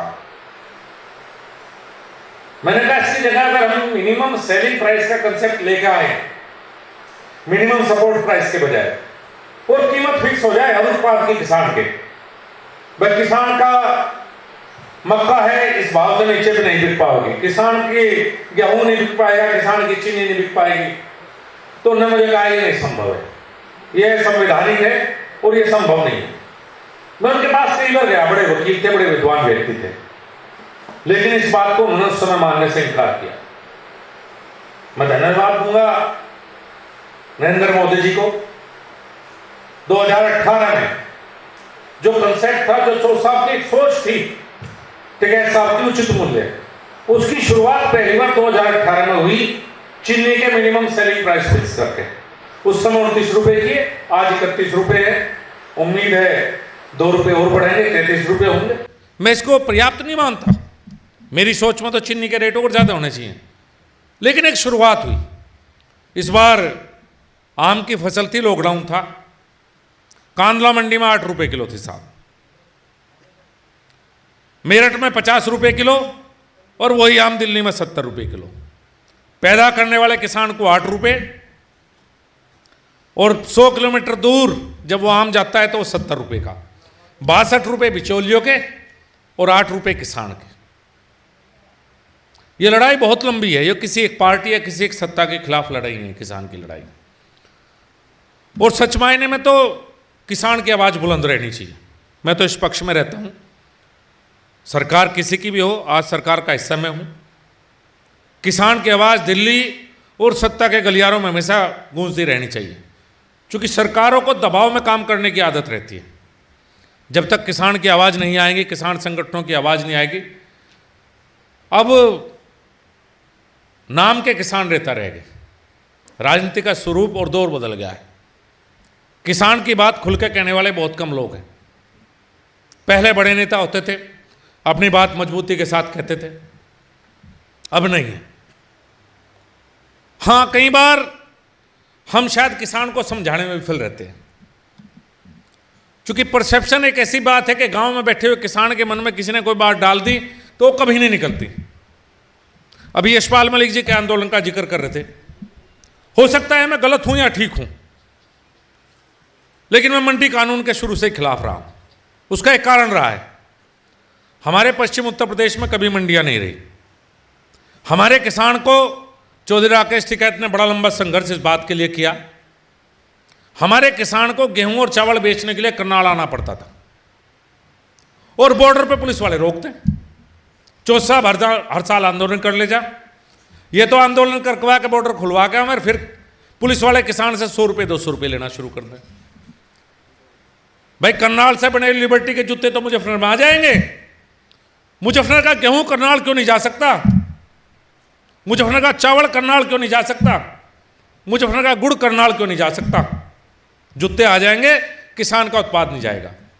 इन मंडियों ने किसान को जकड़ लिया था। अगर सभी व्यापारियों को, उद्योगपतियों को यह अधिकार है कि अपना उत्पाद देश में कहीं भी बेच सकते हैं, तो यह अधिकार किसान को क्यों न मिले? मेरी बहुत किसान नेताओं से बात हुई इस संबंध में। मैंने कहा कि हो सकता है कुछ और समस्याएं जायज हो, लेकिन निजी स्वार्थ में अगर कोई किसान के नाम का इस्तेमाल करता है, किसान को क्या समस्या है? अगर किसान को यह अधिकार मिला है कि कहीं भी अपना उत्पाद बेचे, तो किसान के लिए है कि सरकार के लिए? सरकार का तो नुकसान है कि मंडी टैक्स हटा, और किसान का फायदा है। मेरा मुजफ्फरनगर जनपद का गुड़ अगर बंबई जाएगा तो क्या समस्या है किसी को? पहले मुजफ्फरनगर मंडी से बाहर नहीं जा सकता था, व्यापारी वहां बैठे थे। तो यह अधिकार नरेंद्र मोदी सरकार ने किसान को दिया है। यह किसान हक की बात है, लेकिन कई बार राजनीतिक कारणों से किसान हक की बात भी दूसरी तरह से रख दी जाती है। लेकिन लड़ाई बहुत लंबी है, आज भी किसान की लड़ाई बहुत है। 1967 का जो चौधरी टिकैत साहब का फार्मूला है वो लागू हो तो देश में खेती और किसानी बचेगी। हमारी युवा पीढ़ी, कुछ लोग जाने शुरू हुए खेती में वापस, कुछ अच्छे ग्रुप भी बने हैं, एफपीओ बने हैं, सब चीज़ें धीरे धीरे काम तो शुरू हुआ है, लेकिन लड़ाई लंबी है, यात्रा लंबी है। मेरी शुभकामनाएं चौधरी राकेश टिकैत जी के साथ है, जो पूरे देश के किसानों का नेतृत्व करते हैं और हमेशा जायज मुद्दों पर अपनी लड़ाई भी लड़ते हैं, कि वे हमेशा किसान की बात सरकार तक पहुंचाते रहें। और आज आपने मेरी पहचान मेरे परिवार के मुखिया के संबंध में कुछ बातें कहने का यहाँ अवसर दिया, इसके लिए दोनों छोटे भाइयों का बहुत बहुत धन्यवाद, बहुत बहुत शुभकामनाएं। स्वागत की अगली कड़ी में भाजपा किसान मोर्चा के राष्ट्रीय अध्यक्ष आदरणीय नरेश शिरोई जी का स्वागत करें।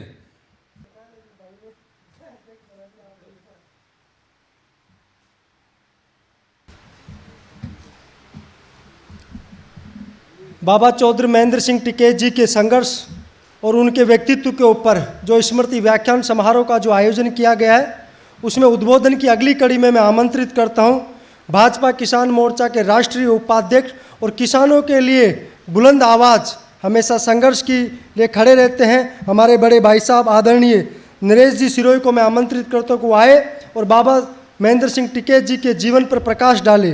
भाई साहब नरेश सिरोही जी।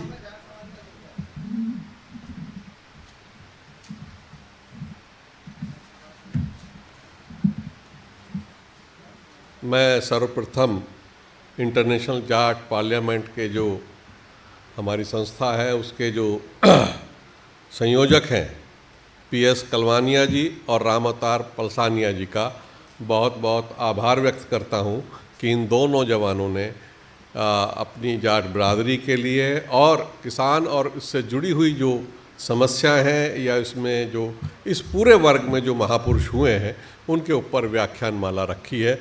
मैं उनका सबका इन दोनों का मैं विशेष रूप से और इस संस्था का पूरी तरह से आभार व्यक्त करता हूं।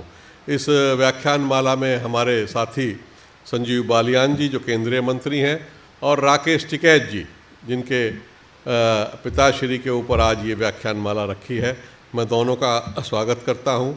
इस यशपाल मलिक जी और अमीर सिंह जी प्रदेश सचिव किसान यूनियन, यहाँ वो भी उपलब्ध हैं, वो यहाँ उपस्थित हैं, मैं उनका भी उनको भी इस व्याख्यान माला से जोड़ता हूँ। आज जो व्याख्यान है वो बहुत महत्वपूर्ण है। वो महत्वपूर्ण इस दृष्टि से है कि वो किसान आंदोलन के जो जनक, आंदोलन की दुनिया में अगर पूरी दुनिया में आंदोलनों का हम इतिहास देखेंगे तो महेंद्र सिंह टिकैत उसमें से बहुत बड़ा नाम है।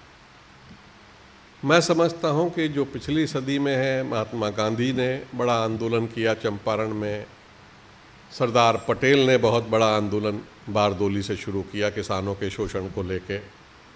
उसके बाद चौधरी चरण सिंह ने राजनीतिक रूप से, उनका एक तरह से किसान जन जागरण भी था और किसानों को राजनीतिक पहचान देने का जो काम किया वो चौधरी चरण सिंह जी ने किया।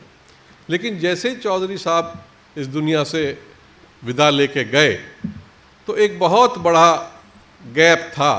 हालांकि देवीलाल जी थे या किसानों के और कई सारे बड़े नेता थे, बलराम जाखड़ जी हों या मृदा बंधु हों, बहुत सारे नेता थे जो किसान वर्ग से आए थे और उसकी रहनुमाई कर रहे थे, लेकिन जो चौधरी साहब का नाम था वो बहुत बड़ा था और चौधरी साहब ने नीतियों में बदलाव का काम किया। बाकियों ने भी काम किया, लेकिन चौधरी चरण सिंह ने राजनीतिक दृष्टि से किसानों के दर्द को समझा और जो उपनिवेशवाद की परेशानियां थी उनको कैसे इस किसान से, उसकी जंजाल से मुक्त कराया जाए, उस किसान को कैसे उन बेड़ियों से मुक्त कराया जाए जो उसके शोषण के कारक नीतियां हैं, उसमें चौथ साहब ने बहुत बड़ा काम किया।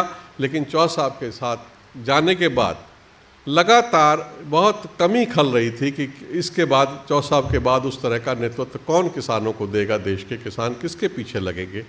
और किसान की समस्या तो कोई आज की नहीं है, बहुत बड़ी समस्या। तो उस कमी को चौधरी टिकैत ने पूरा किया और पूरा ही नहीं किया, उन्होंने पूरे देश और पूरी दुनिया में किसान आंदोलन का झंडा बुलंद किया।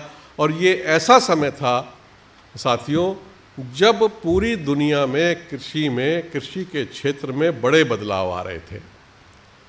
आज़ादी के, आप सब लोगों को ध्यान होगा कि आज़ादी के बाद से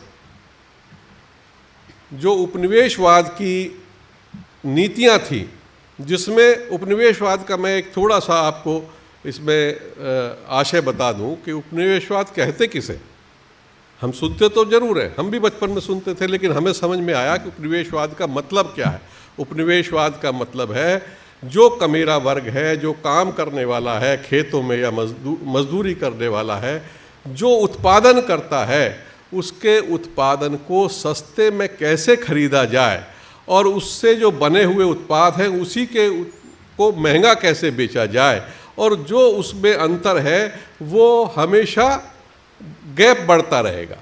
और जो कमेरे की जेब में, जो किसान की जेब में उसका हिस्सा जाना चाहिए, वो खास वर्ग, पूंजीपति वर्ग के जेब में कैसा चला जाए, तमाम दुनिया की लूट का पैसा कैसे पूंजीपतियों के जेब में जाए, वो और उनका शोषण हो, ये एक उपनिवेशवाद का मैं बताता हूँ। दूसरी बात, उपनिवेशवाद में केवल शोषण आर्थिक ही नहीं है, उन लोगों के साथ जो काम करने वाले हैं, उत्पादन करने वाले हैं, कारीगर हैं, किसान हैं, मजदूर हैं, उनके साथ दोयम दर्जे का व्यवहार कैसे किया जाता है, वो उपनिवेशवाद पे लंबे समय 200 साल अंग्रेजों का यहाँ राज रहा। हमारे देश में ही और पूरी दुनिया में उनके व्यवहार ने देखा कि वो अपने अलावा सारी दुनिया को दोयम दर्जे का नागरिक मानते थे, और आज तक भी स्थिति वही बनी हुई है कि हम दोयम दर्जे की श्रेणी में के नागरिक हैं, किसान वर्ग जो है। तो चौधरी टिकैत साहब ने इसमें जो मैं आपको बताना चाहता हूँ, चौधरी चरण सिंह ने इन नीतियों में बदलाव लाया और पूरे देश में किसानों की स्थिति को ऊपर किया। उसी में क्रम में मैं कहूँ तो उस समय भाजपा का या जनसंघ का राज नहीं था, लेकिन पंडित दीनदयाल ने इस विषय पे काफ़ी काम किया। उन्होंने जो अंत्योदय की बात की, उसमें भी यही था, जो अंतिम पायदान पे लोग बैठे हैं उनको हम कैसे उनको सहारा दें, उनको उबार के लेके आएँ। तो ये एक बहुत बड़ी श्रृंखला थी जिसमें देवीलाल जी भी शामिल थे उसी में, और तमाम देश के बहुत सारे नेता थे जो राजनीतिक रूप से किसान के उत्थान के लिए बात कर रहे थे, नीतियों में बदलाव की बात कर रहे थे। और पंडित दीनदयाल जी ने भी उन नीतियों में बदलाव के लिए बहुत कुछ लिखा, और चौधरी चरण सिंह को जब भी मौका मिला उन्होंने पूरा किया। लेकिन उसके बाद जो गैप शुरू हुआ तो वो चौधरी महेंद्र सिंह टिकैत ने उसको भरा, और ये हम लोगों का सौभाग्य, मैं तो खासकर मेरा सौभाग्य है कि हमको उनका सानिध्य मिला, उनके साथ काम करने का अवसर मिला। और उस समय जब किसानों की लड़ाई पूरी दुनिया में लड़ी जा रही थी और बड़ा बदलाव था जब देश छोड़ के जा रहे थे अंग्रेज, उस वक्त पूरी दुनिया में उनका राज्य लगभग ख़त्म होते जा रहे थे। उस वक्त उन्होंने एक गैट नाम की संस्था बनाई, जिस संस्था के माध्यम से पूरी दुनिया का जो शोषण है वो करते रहे, और जो उनके उपनिवेशवाद देश हैं उनमें वो नीतियां लागू रहें जो उनके समय में थी। उनके जाने के बाद भी उस तरह की नीतियों को वो कैसे क्रियान्वित कराएंगे सरकारों से, उस पर उनका फोकस था, और गैट नाम की संस्था बनी। लेकिन गेट्स में सबने साइन करे शुरू में, तो बहुत, ये 1944 की बात है, 44 में इसकी शुरुआत हुई, और 48 में कई सारे देशों ने इस पर दस्तखत किए जो उनके उपनिवेशवाद खास करते, लेकिन शोषण की व्यवस्था वो उसी के माध्यम से चलती रही। लेकिन अब क्या हुआ कि पूरी दुनिया में कृषि का जो क्षेत्र था वो गैट से अलग था। कृषि को व्यापार का दर्जा नहीं था, व्यापार से अलग रखा गया था, बाकी चीज़ों से था। लेकिन 1986 में जब बहुत दुनिया में मंदी थी और किसानी खेती के अलावा कोई ऐसा उद्योग नहीं था कि जिसमें बहुत दम हो, तो उस वक्त गैट में एक उरुग्वे राउंड चला, और उस उरुग्वे राउंड में किसानों को भी, कृषि को भी, दुनिया की कृषि को भी WTO में शामिल किया गया। तो उस समय एक डंकल प्रस्ताव आया, और डंकल प्रस्ताव के हमारी जो पहली बैठक हुई, जिसमें टिकैत साहब के नेतृत्व में, वो पहली बैठक कर्नाटक भवन में हुई। मैं वो संदर्भ आपको थोड़ा संज्ञान के लिए याद दिला देता हूँ। उसमें सुमन सहाय, प्रोफेसर नजुड्डा स्वामी, और पंजाब से अजमेर सिंह लाखोवाल, विजय जावंदिया, और देश के तमाम ऐसे किसान नेता इकट्ठा हुए कर्नाटक भवन में दिल्ली में, जिसमें ये हुआ कि भाई WTO क्या है, डंकल प्रस्ताव क्या है, इसमें कैसे किसानों और खेती पे प्रभाव पड़ने वाला है। सुमन सहाय ने और मोहन प्रकाश जी ने उस पर बहुत विस्तार से विचार किया, और तमाम देश के जो ज़मीनी किसान नेता थे वो वहाँ इकट्ठा हुए कि हमको देश में इसमें एक आंदोलन चलाना है। तो टिकैत साहब और हम सब के बहुत समझ में नहीं आया कि भाई ये डंकल का प्रस्ताव क्या है। वो हालांकि बहुत समझाया। टिकैत साहब बाद में बोले कि भाई डंकल को आण दो, देखेंगे जब दिल्ली आएगा तो सरोई जी तो गाजियाबाद रहते हैं, ये संभाल लेंगे, इनका संगठन बहुत मजबूत है। मेरठ का संगठन थोड़ा कमज़ोर है, इन पर नहीं संभल लेगा, लेकिन मुजफ्फरनगर आते हम डंकल का इलाज बांध देंगे। मुजफ्फरनगर में संगठन तो बहुत मजबूत है और हम भी बैठे वहाँ।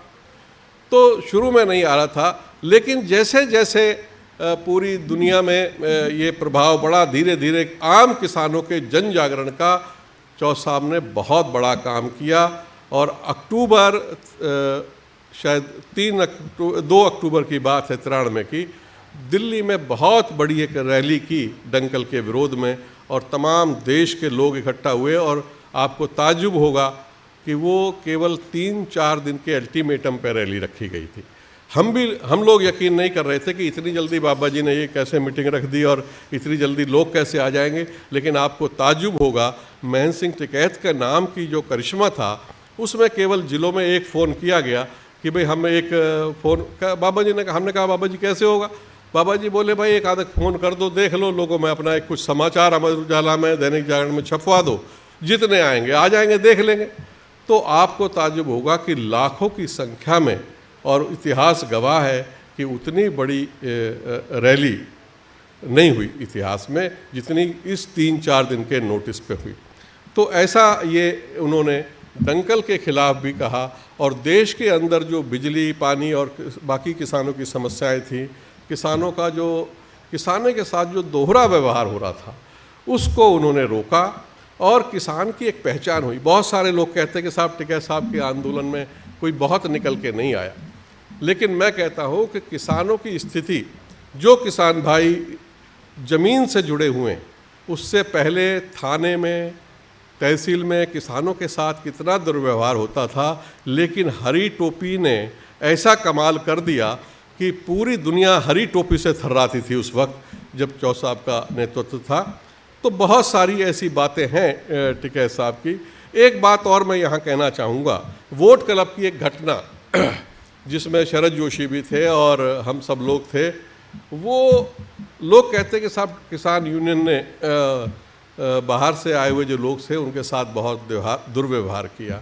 लेकिन मैं आपको ये बहुत स्पष्ट करना चाहूँगा, क्योंकि पिछले दिनों एक टीवी चैनल पे मैं था, उस वक्त ये आया कि साहब वोट क्लब पे आपने धरना जो था वहाँ एक दिन का जो मीटिंग थी उसमें शरद जोशी के साथ किया।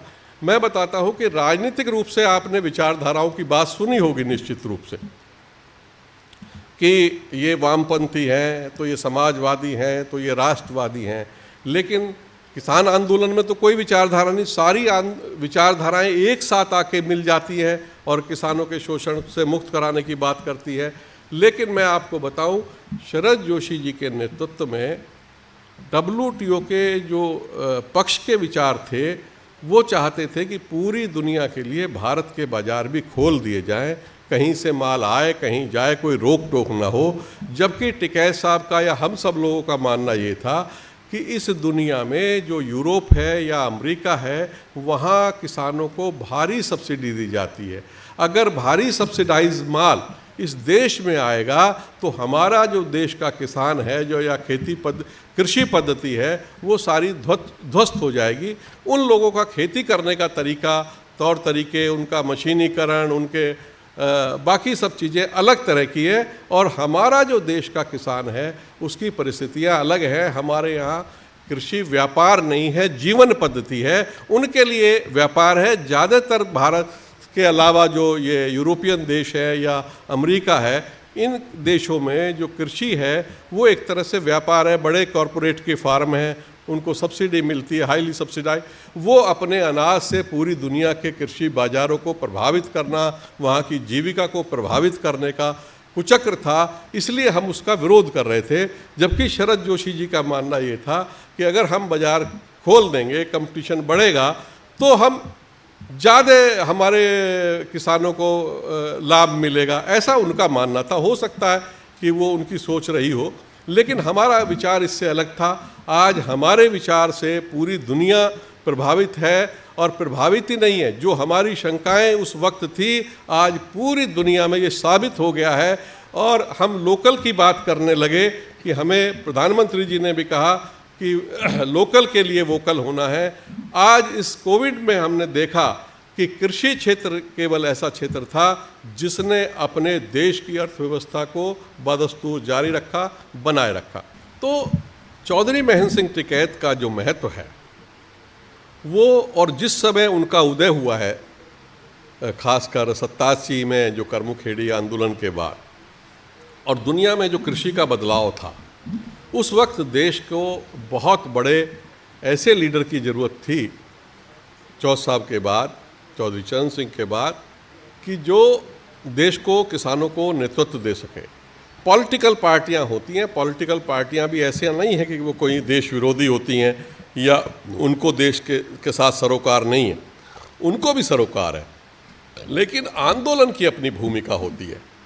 और आंदोलन जब पूरी तरह से खड़ा हुआ तो पूरी दुनिया में बहुत सारे WTO के अंदर जो हमारे सुझाव थे वो सरकारों को मानने पड़े, और उसके नतीजे ये रहे कि हमने आज तक भी, उसका श्रेय मैं महेंद्र सिंह टिकैत को देना चाहूँगा कि आज तक भी WTO में जो वार्ताएं रुकी हुई हैं उसके पीछे इस आंदोलन की बड़ी भूमिका है। टिकैत साहब और टिकैत साहब के जो समकक्ष साथी थे उस वक्त जो लड़ाई लड़ रहे थे, उन सब की एक एक व्यक्ति की बड़ी भूमिका है कि जो उस आज तक देश के किसानों को सुरक्षित रखा हुआ है। और जहाँ तक टिकैत साहब की बात है, टिकैत साहब अकेले ऐसे लीडर हैं कि जिनका बहुत बड़ा नाम है, उनके परिचय की कोई बहुत विस्तार में जाने की ज़रूरत नहीं है। लेकिन महेंद्र सिंह टिकैत बनते कैसे, इस पे भी आपको गौर करना पड़ेगा। इतने बड़ा लीडर, उनके परिवार की, क्योंकि हम लोग निकट से जुड़े रहे हैं और जो भी उस परिवार से जुड़े रहे हैं या आंदोलन से जुड़े रहे हैं वो अच्छी तरह से जानते हैं कि टिकैत साहब के साथ साथ टिकैत साहब का जो व्यक्तिगत अपना परिवार था, उस परिवार की क्या भूमिका थी। और उस केवल परिवार की भूमिका नहीं थी, परिवार तो चलो टिकैत साहब बड़े लीडर हैं, उनके घर पे लोगों का आना जाना है, बहुत लोगों का सुबह से शाम तक, घर की महिलाएं चूल्हे पे चढ़ी रहती थीं। उस वक्त तो गैस वैस का भी ज़्यादा गांव में चलन नहीं था, तो चूल्हे का ही चलन था, तो चूल्हे पे चढ़ी रहती थी सारे दिन। कभी कोई आ रहा है, कभी कोई आ रहा है, किसी को चाय है, किसी को नाश्ता है, खाना है। तो पूरे परिवार का बहुत बड़ा उसमें संघर्ष था। और मैं कहता हूँ कि पूरे परिवार का नहीं, पूरे सिसौली और पूरी बालियान खाप का उसमें बहुत योगदान था। रात को भी अगर 100 लोग पहुँच गए तो 100 लोगों के लिए भी खाने की व्यवस्था, सोने से पहले दूध की व्यवस्था, और सबके लिए बढ़िया बिस्तर, चाहे सर्दी हो या गर्मी, किसी भी मौसम में पहुँचो, प्रॉपर बिस्तरों की व्यवस्था और उनके सुबह जलपान की व्यवस्था। तो ऐसा पूरा संभाला हुआ था। और आसपास के जितने गांव थे उसका बहुत बड़ा इस आंदोलन में योगदान था। टिकैत साहब को टिकैत साहब बनाने में उनकी पूरी भूमिका की ज़बरदस्त भूमिका थी, आसपास के गांव की और बाकी लोगों की। दूसरी बात टिकैत साहब का, और मैं एक घटनाक्रम बताऊं कि टिकैत साहब की जहां ईमानदारी की बात है, टिकैत साहब किसी को बख्शते नहीं थे। कहीं भी कोई उनको लग जाए कि भाई कहीं मामला गड़बड़ हुआ है तो उसका वो उल्लेख करते थे, इशारा करते थे और बाद में समझाते थे, लेकिन अपने लोगों को छोड़ते नहीं थे।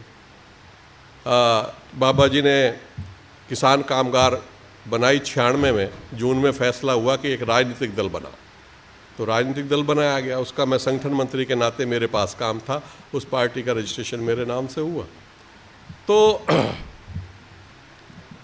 बाबा जी जो है, बहुत सारे लोग राजनीतिक हिसाब से आने लगे, तो बाबा जी तायद करते थे, घर परिवार के लोगों को भी तायद करते थे कि किसी तरह के लोग जो हेरा फेरी वाले लोग हैं, ये भाई इनसे दूर रहो। और इस बाद में चौधरी अजीत सिंह उसके अध्यक्ष हुए, हम लोग चले, पर मैं तो बीजेपी में आ गया, लेकिन बाद में किसान कामगार पार्टी चलती रही। तो बाबा जी का बहुत सारे व्यक्तिगत ऐसी बातें हैं जिन्होंने अपने ऊपर बहुत कड़ाई से पालन किया। और बाबा जी को सबसे पहले मुलायम सिंह जी मुख्यमंत्री थे, हम लोग लखनऊ पंचायत के लिए जा रहे थे, तो फतेहगंज पूर्वी बरेली के पास एक जगह है, सबसे पहले उनको वहाँ गिरफ्तार किया गया। उसके बाद फिर ये राम मंदिर आंदोलन और बाकी सब आंदोलन चले। तो बाबा जी की बहुत बड़ी भूमिका इस आंदोलन में, इस देश की नीतियों में, जहाँ मैं आपको बता रहा था कि उनका ईमानदारी का और वो क्या उनका वजूद था। बहुत बार हम देवीलाल जी के यहाँ उनके गए, बाद में नरसिम्हा राव जी प्रधानमंत्री बन गए। प्रधानमंत्री बन गए तो वो हमारे बिजली के बिल माफ़ करने के लिए रमेश भंडारी जी उनके पास हमको लेके जाते थे, बाबा जी और हम सब लोग उनके यहाँ गए कई बार। नरसिम्हा राव जी के ऊपर एक आरोप लगा कि हर्षद मेहता कांड हुआ, हर्षद मेहता से कोई सूटकेस लिया, तो लगभग हमारे बिल माफ़ होने वाले थे, किसानों के बिल माफ़ करने वाले थे। नरसिम्हा राव चाहते थे कि हमारे टिकैत साहब मेरे बारे में या उस बारे में थोड़ा सा हर्षद मेहता कांड के बारे में बोल दें। तो जब नरसिम्हा राव हमको छोड़ने के लिए चले तो उन्होंने कहा कि चौधरी साहब देखिए अखबारों में क्या छप रहा है मेरे खिलाफ अनर्गल कि हर्षद मेहता से मैंने पैसे ले लिए। तो टिकैत साहब ने पीछे मुड़ के देखा उनकी तरफ, कहा भाई देखो ऐसा है, राजनीतिक लोगों के बारे में सारी दुनिया जानती है, आप हमें झूठी सच्ची गवाही क्यों दिलवा रहे भाई?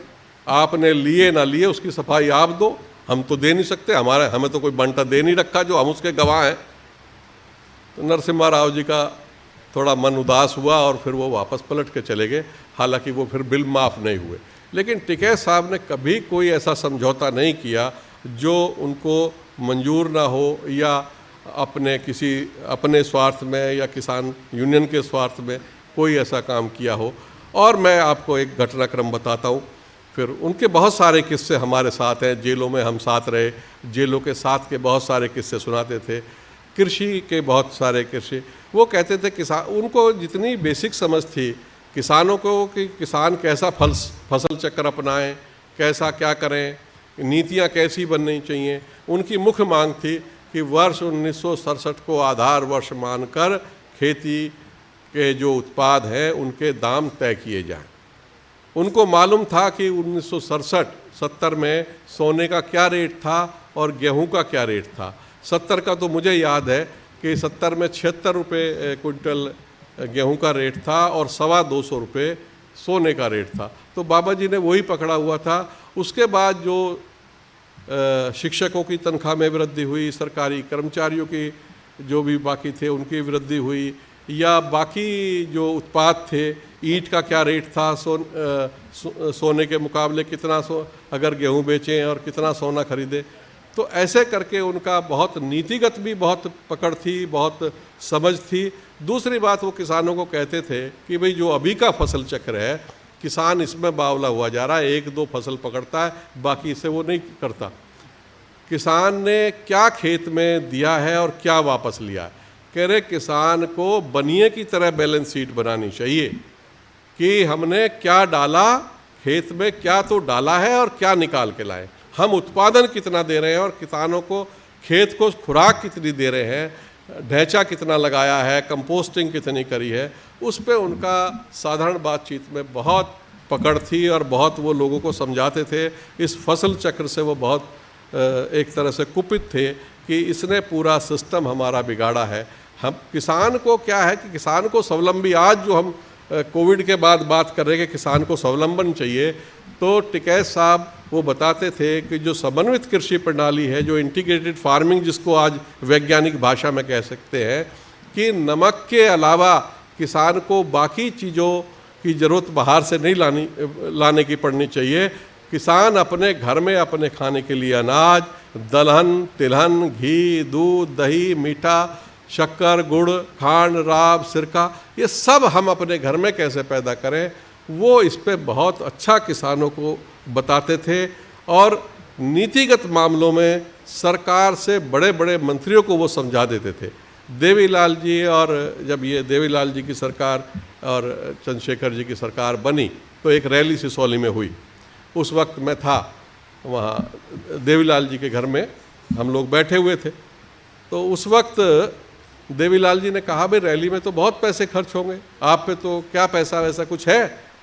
बाबा जी बोले, भाई हमें तो पैसे की कभी ज़रूरत ही नहीं पड़ती, लोगों से कह देते हैं, लोग आ जाते हैं और खाने की व्यवस्था गांव गवांड सब कर देते हैं। हमारा तो इससे कोई पैसे का, कोई 2 पैसे का खर्च नहीं, बस थोड़ा माइक वाले को देना पड़ा है 10-20 हज़ार अगर वो ले तो, नहीं तो कोई उसमें भी ज़्यादा खर्चा नहीं। तो मुझे उनके एक सहयोगी थे देवीलाल जी के, शेर सिंह नाम था उनके, शायद BSO का, उन्होंने कहा, अरे बाबा जी तो ऐसी बात करते रहते हैं, आप इधर आओ। वो ले गए, बोले देवीलाल जी ने कहा कि हमारे पास पैसे की कोई दिक्कत नहीं है, आप पैसे ले जाओ, रैली मजबूत होनी चाहिए।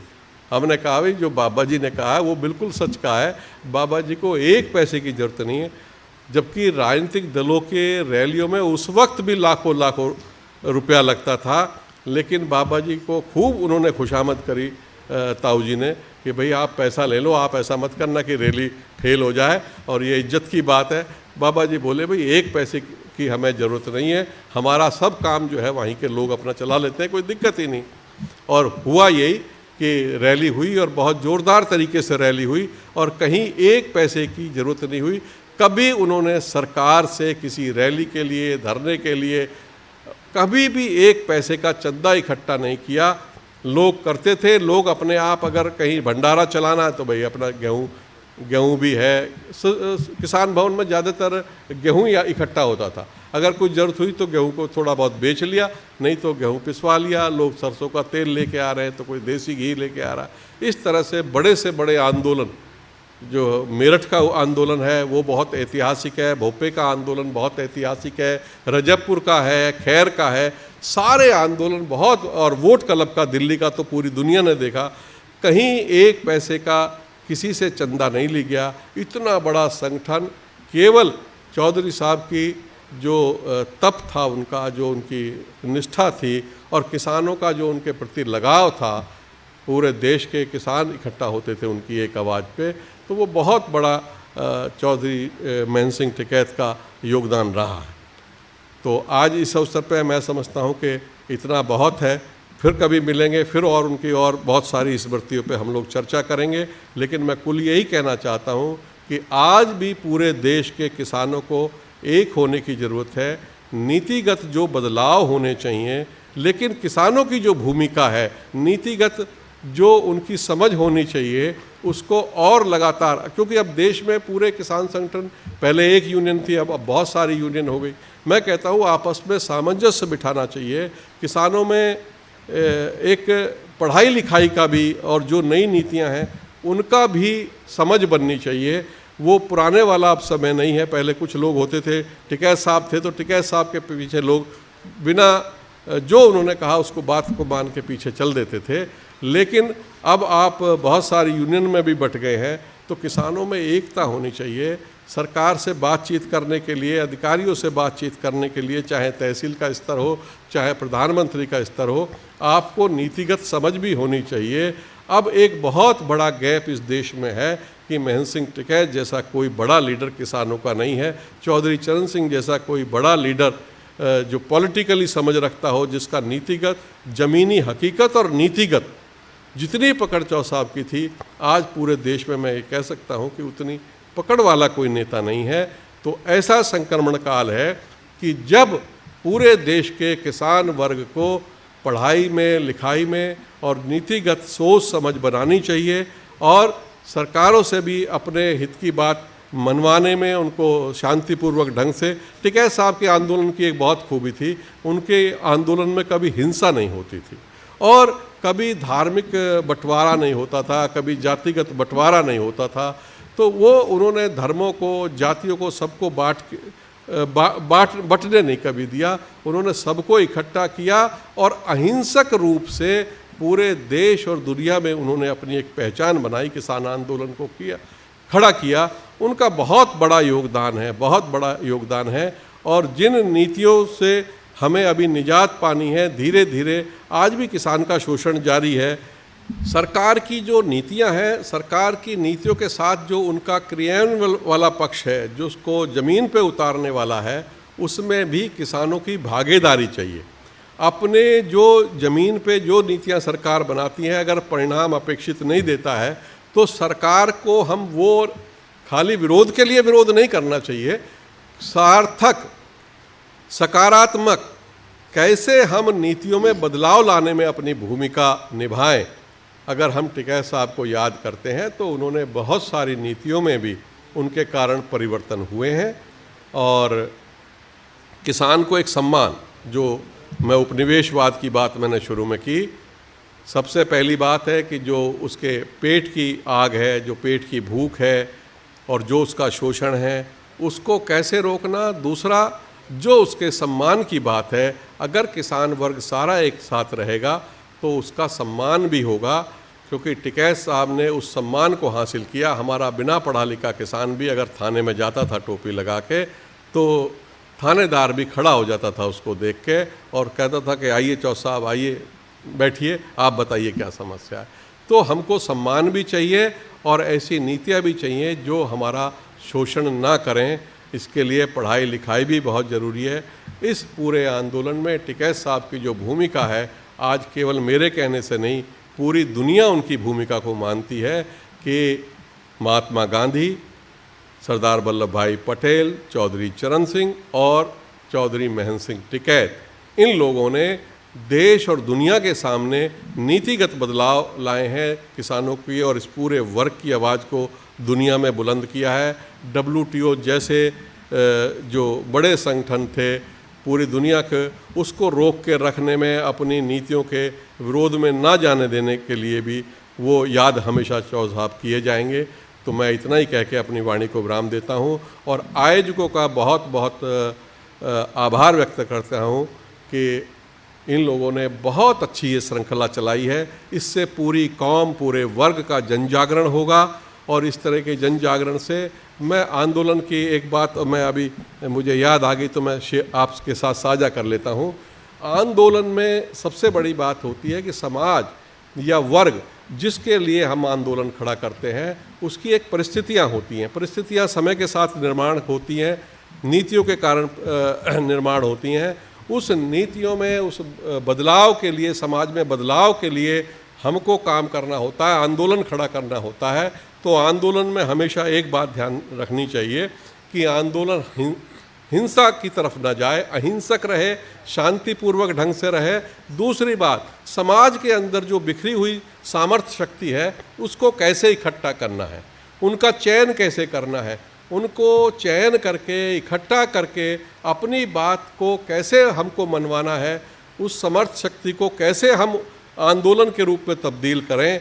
ये दो नौजवान जो है इस काम को बाखूबी कर रहे हैं। तो मैं इन दोनों को आभार व्यक्त करता हूं और इनको प्रभु से कामना करता हूं कि इस विषय को जो पूरे किसान वर्ग का है, खाली एक जात का नहीं मैं बात कर रहा हूं, पूरे देश के जो किसान वर्ग की लड़ाई है, आप लोगों का योगदान उसमें और बेहतर तरीके से लगे, ऐसी प्रभु से कामना करता हूं।